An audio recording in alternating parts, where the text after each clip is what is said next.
আর এই সংকটময় মুহূর্তে যদি তেল মজুত করে রাখেন কোনোভাবে, এটা বড় ধরনের অন্যায়। ওই প্রকাশ্যে আপনি বিক্রি করতেছেন, বিক্রি করতে পারেন আপনি মানে এই গ্যাসগুলোর দাম বেড়ে যাচ্ছে, বাজারে পাওয়া যাচ্ছে না, আর আপনি এখানে সব মজুত করে রাখছেন। এটা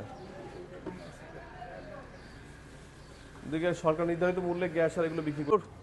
গাড়ি থাকলে পেট্রোল নিতে পারবেন, 116 টাকা লিটার পেট্রোল। এবং আপনাদের এলপি গ্যাস সরকার নির্ধারিত 1358 টাকা, যারা পান না তারা নিয়ে যেতে পারবেন। ওনার কাছে অনেক গ্যাসগুলো আছে, গ্যাস মজুদ আছে। করে রাখা যাবে না, আমরা বিরুদ্ধে অভিযোগ তো এটাই দিচ্ছি, নাহলে আমরা এই জায়গায় চিন্তা না তো।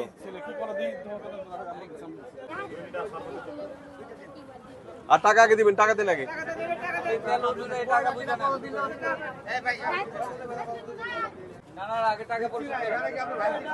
টাকা দিতে হবে, আগে টাকা দিতে হবে। এটা না হয়ে গেছে না, দুইটা তিনটা দিচ্ছেন কেন?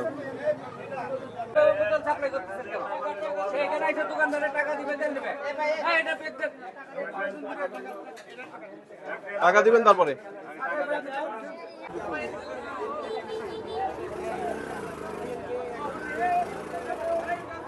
বাইরে কেউ যাবে না, টাকা দিয়ে যাবে সবাই।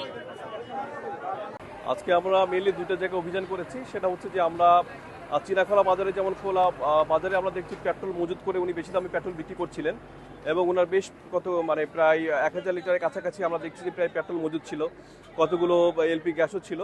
সেগুলো সরকার নির্ধারিত যে মূল্য আছে 116 টাকা, সেগুলো আমরা দেখেছেন যে জনসমক্ষে বিক্রি করেছি এবং ওনাকে এই অপরাধে 20 টাকা জরিমানা করেছি। পাশাপাশি আমরা গঙ্গারামপুরে আমরা একটা জায়গায় আমরা পেলাম যে প্রায় বাসাবাড়ির কাছেই একটা দোকানে, একদম গ্রামের ভিতরে, তিনি প্রায় 4500 লিটার তিনি পেট্রোল ডিজেল মজুত করেছিলেন। আর এটা হচ্ছে পেট্রোল। তো তাকে আমরা 30,000 টাকা জরিমানা করেছি এবং সেটাও আমরা জনসমক্ষে বিক্রি করে দিয়েছি। এই মিলে আজকে দুটো প্রতিষ্ঠানকে 50 টাকা অর্থদণ্ড করা হয়েছে এবং তাদেরকে সতর্ক করা হয়েছে এবং যাতে এই ধরনের কুক্ষিগত কেউ রাখতে না পারে এই ব্যাপারে প্রচারণা চালানো হচ্ছে। ধন্যবাদ।